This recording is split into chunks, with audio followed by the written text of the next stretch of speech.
Even though the outcome of this case has been disappointing, though I think it's still open for appeal, I am ecstatic to see how people on the internet are talking about this, rather how they are open towards defending Shiloh.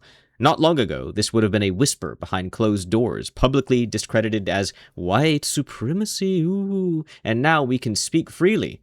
Though people still discredit it as white supremacy, but that's their free speech, even if they're totally wrong. Still, it's good to see the court of social opinion doing something right for a change, as the people's court being so warped by censorship is exactly what has led to this going to an actual court. Well, that and smartphones, they really did ruin the world. And for too long did the lofty charity of America poison itself until it went blind and deaf to its own ailments. And now, suffering through our own altruism, we see that forces which mean to destroy us would happily do so without a shred of gratitude for our philanthropy. A green card is taken with a smirk, the innocence of a child is taken with a sneer, and anything they can get from welfare or a fundraiser without so much as a thank you is taken. Taken.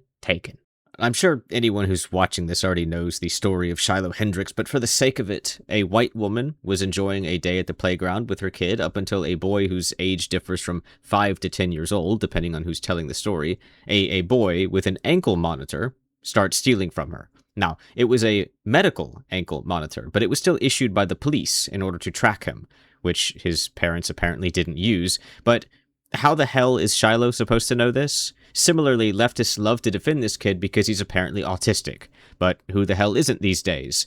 And who cares? And also, can you see autism? No? So then you can't say anything to anyone anymore because they might be offended. Free speech out the window thanks to the left's virtue signaling. He was a black preteen with an ankle monitor, and he was stealing from her. Go check crime statistics, see how many black kids are out there murdering people, and then tell me that you wouldn't jump to conclusions. And she allegedly called him the N-word, for which she's been acquitted, because calling people a mean word is now a hypercrime that requires over a year to process and 4 days of deliberation, I believe it was. But there just happened to be a random Somalian man there, Sharmake Omar, who was recording it. And no, I have no idea if I pronounced his name correctly. I also don't care if I pronounced it correctly. She threw some insults at him too, after he prodded her to do just that, with her probably assuming the thief was his son, and for this heinous act, spurred by thieves and random people recording her on a playground, she was brought to heel by the justice system. Yes, the infallible justice of white America bore down upon her and found her guilty of disorderly conduct. She was protected by the First Amendment, so they threw some nonsense charge against her, which is meant to kick drunks out of a bar, not to harass and abuse white women simply because they wanted to leave their house without being stolen from or stalked by rapists. Even trivial charges like disorderly conduct are being twisted and warped, just as our 14th Amendment was. As any aspect of our law is, our Constitution is, they will be warped in servitude of minority groups, feminists, foreign gods, and anything else that they can use. And yes, Sharmake Omar is a rapist, a very serious word that I'm done censoring for the sake of the algorithm. He and another man, Mohammed Amr, yes, another Mohammed, were both guilty of raping a 16-year-old girl who ran away from her foster home. Allegedly, they even took her shoes so that she couldn't escape. I wonder if Somalis have a word equivalent to gentleman. And the Olmsted County District Attorney dismissed these charges in the interest of justice, as per the court documents. A peculiar line that peculiarly comes up again later on involving these same people. This thing with Shiloh should have never happened, because he, Sharmake, should be imprisoned or executed. But I guess kidnapping and rape isn't a big deal if you're the right demographic. By the way, the second rapist, Mohammed Amr, was involved in another case where he and 2 other men, Shueb Noor and another Mohammed, interacted with a man in an apartment complex with his 10-year-old daughter. The man with his daughter was just there, playing rap music, minding their own business, I guess, in an apartment complex, when the 3 of these guys come up and ask him if he's a gangster. He says no. So, naturally, they decide to pummel him, for no reason whatsoever. Later, they came back to his apartment with a gun, and when they were arrested, they allegedly had 493 pills that were suggested to be fentanyl, although I couldn't find anything that said what they actually were. Thankfully, the activist judges kept these shining beacons of civilization on the street to show us what happens when a white person uses the First Amendment. The man involved with Shiloh Hendrix, Sharmake Omar, was also found with another Somali named Farouk Omar, throwing rocks at a car and beating the driver, who was a 16-year-old boy, and when a bystander tried to step in, Farouk threatened him with a knife. The charges were dropped in the interest of justice. But Sharmake pled guilty to disorderly conduct and has to pay $200 with no community service. Meanwhile, Shiloh pays 5 times that, nearly gets jail, and has to do community service. That's his punishment for doing all sorts of things that should have him locked in solitary until he begs for the release of death. $200, which he probably got from our government for free to begin with.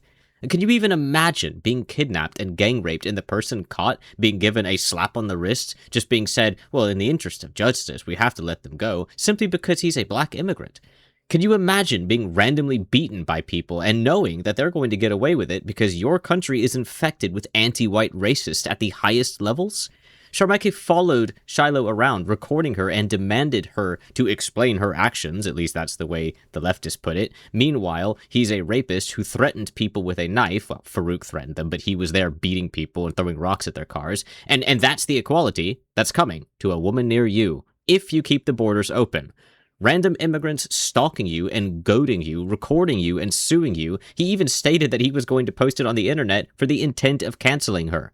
They know what they're doing. They know how to game our system. That's exactly why Shiloh called them a welfare drag.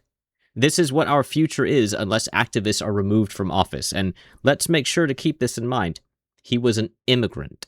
But the so-called N-word is just a misspelling and mispronunciation of the Latin word for black. It was obviously never intended to be a slur to begin with. The average person using it now doesn't even know its meaning, and I would bet Shiloh didn't really know what it meant either, and she was probably just trying to disrespect them. But putting that aside, whatever imagined insult there is to using the N-word, it wouldn't apply to an immigrant, as they do not have any attachment to slavery in America to begin with. And this is something that the native black Americans, for lack of a better term, despise as well. They hate black immigrants reappropriating their suffering as native black Americans. Yet the NAACP is still funding this crap. And as I said, they merely mean to twist reality in an attempt to destroy America. And when I say they, I don't just mean immigrants, but all of these diseased activists in America as well. The ones who did not punish Sharmake the first or even second time, both of which deserving of a death penalty. And the same brained activists are now punishing Shiloh Hendrix for upsetting Sharmake with a non-insult that doesn't even apply to him, and which he provoked her into saying to begin with.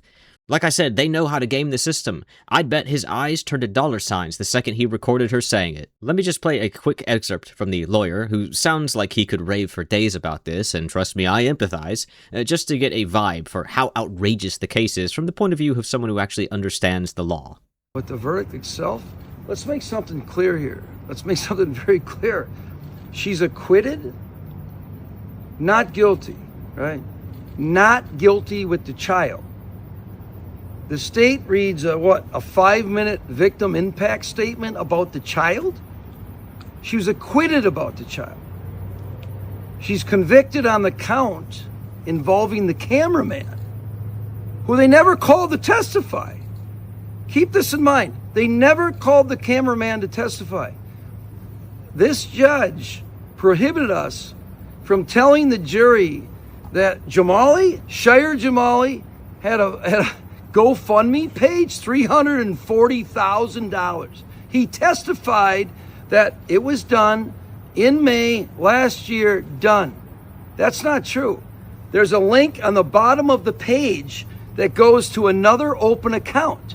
My investigator hit the link last night, donated $10. It's open. You can donate right now. You can donate right now to Shire Jamali's GoFund page right now. It's open. He testified under oath and perjured himself. He perjured himself over and over and over and over again. My investigator was going to testify that this page with Shire Jamali's name on it. 5-year-old. The kid's 9. 5-year-old.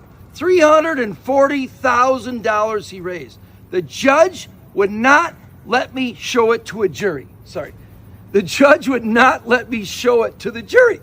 340,000. Nope. Can't show the jury. 5-year-old. The kid was 9. His name's on it. Can't authenticate it. Still open account. So we're going to appeal it. We will appeal it. We have so many appellate issues, I don't even know where to begin. Judges screaming at me during the trial. Judges interrupting me every time I want to make a record. Wouldn't let me make a record. Over and over and over again. Why? She didn't want anybody to hear what? They didn't disclose the name of Shire Jamali until Monday. The first day of trial. No, I'm not done. Sorry. Until the first day of trial, they didn't even disclose his name. Think about that. A jury trial in the United States of America. I didn't get the name until Monday. When we started the trial, until Monday. And then my investigators do a record check. Then we uncover, oh my God, he's got this GoFundMe. 340,000. Mr. Krellis, a couple of things. Sure. According to the court, you agreed to those free trial terms about not getting the witnesses beforehand and... Did not agree to it. Here's the deal. I thought I was coming down here to try a free speech case. You all saw the video. I thought I was coming to Rochester to try a free speech case based on the video. Then it took on an entirely different, it just turned, right? Mr. Jamali takes the stand. Wouldn't answer any question I asked him. He sat there like this. Oh, I don't understand. He looked at his interpreter. I don't understand. Over and over and over again. When the prosecutor asked him a question, he had no problem through the interpreter understanding. Never had a problem understanding. Not one time. I put the detective on the stand. Detective, did he ever have a tough time understanding you? Never had a tough time understanding him. Never had a tough time. Not one time did the detective have any problems understanding. You were in the jury room, or in the trial. You were in the courtroom. You're in the courtroom. He acted like he didn't understand any question I asked him. Every single question was like pulling teeth. It's like, huh? It went on and on and on. This is a fraud. This whole thing's a fraud. The cameraman. By the way, let's make something clear. They didn't convict him with the child. Your headlines can be about the child. No, they convicted her on the video with the cameraman. The disorderly conduct is about the cameraman. Right. And from what I understand about the cameraman, he has a GoFundMe. And his GoFundMe is he died. He has a GoFundMe that he died. Give money to the cameraman who died. And from what I understand, he's well alive. This whole thing is fucking bullshit. See, even he, a lawyer, is flabbergasted by the circus put on display here to protect a minority from another country from the imagined white supremacy. Ooh! Just like similar cases involving Me Too protecting women from the imagined patriarchy, and the protecting of Jews or Muslims from so-called anti-Semitism or Islamophobia, even though the skin color and religion of this country don't have such protections, we've institutionalized spineless into our society, and now foreigners are taking advantage of it just like the welfare system. Our word of law is proven time and time again to be exploitable, and it needs to be sewn up, stitched up, soldered, and sealed to be leak-proof, lest our ship truly capsize under the weight of infinite immigrants and liberalism. As for Shiloh, well, putting aside her identity being leaked and her receiving undoubtedly countless death threats and probably needing to move her house, she was ordered to pay a $1,000 fine for saying a mean word in the freest country in the world. And while she was initially supposed to serve 90 days in jail for saying a mean word, she won't serve jail time as long as she doesn't break her probation, at least as far as I understand. She's also been ordered to do 200 hours of community service as well. And let me remind you that Rapey McStabby has basically gotten away scot-free from numerous acts, which I'll reiterate, should result in summary execution right outside of the Minnesota governor's office, because that's the only thing these kinds of people understand. The wiki for this, well, they barely made it one paragraph before mentioning that many of the donations that she received in a fundraiser were sent by racists and white supremacists. And it's actually reiterated in reference to the Carmelo Anthony case later on, as if the money raised for him wasn't decidedly for the purpose of black supremacy. As if the kid in this particular case didn't have a GoFundMe created by the NAACP for the exact same reason. as if the government of the United States of America dragging Shiloh's name through the mud for over a year and undermining the Constitution that the leftists love so much by using disorderly conduct as a workaround to charge her wasn't done for the sake of black supremacy. Well, it sure as shit wasn't done for the pursuit of justice, was it? Oh yeah, helping him get out of a rape charge, raping a 16-year-old, that was the pursuit of justice. Helping him escape from violently assaulting someone and damaging their property, that was the pursuit of justice. You're telling me this is the pursuit of justice now? Really? I'm not in favor of people throwing slurs in public, but I'm also not in favor of parenting so poor that we have preteen pickpockets, nor am I in favor of violent criminal immigrants freely walking around to playgrounds, no less, and recording random women. Shiloh Hendrix could be the most racist person who's ever lived, is living, or ever will live, but she did not, as far as I can tell, commit any crime. Not in America, anyway. Meanwhile, the Muslims are demanding the FBI protect Omar and the kid. I don't know why they think the kid's going to be attacked, but I can certainly understand why they think Omar would be attacked, considering he's the most vile of criminals. Although I do find it funny that the wiki does not mention the details of his history any more than stating his police record was on Hendrix's GiveSendGo page. Probably an innocent mistake, right? Leaving out that part where he's a supervillain, talking about him like he's a hero, giving him commendations for catching white supremacy in the act. Embarrassing. But it's important to remember that this is just a flare-up of symptoms, just itchy enough to make normies notice, which is why it's important to point out while they're taking heed the reality, that this is something that's been happening for a long time. It's only that it suspiciously never becomes mainstream news, because people are afraid of speaking out, because being anti-white is normalized. Thankfully, with Elon and Trump now balancing the scales, we have somewhere less censored to converse, such as X, where people are pointing out stories like this, 14-year-old boys being accused of a hate crime for saying the magical N-word, or even more hilariously, the FBI's counter-terrorist unit interrogating a student who simply made a flyer saying that it's okay to be white. The students were also expelled. I guess white people deserve a padded cell rather than higher education. And the scariest thing of all of this is that it's much less to do with destroying America and more to do with the corpocracy. Now, there are people who tried to destroy America, but most of the people coming over are just trying to parasitize it in one way or the other. But the corpocracy would unwittingly destroy it with blind greed.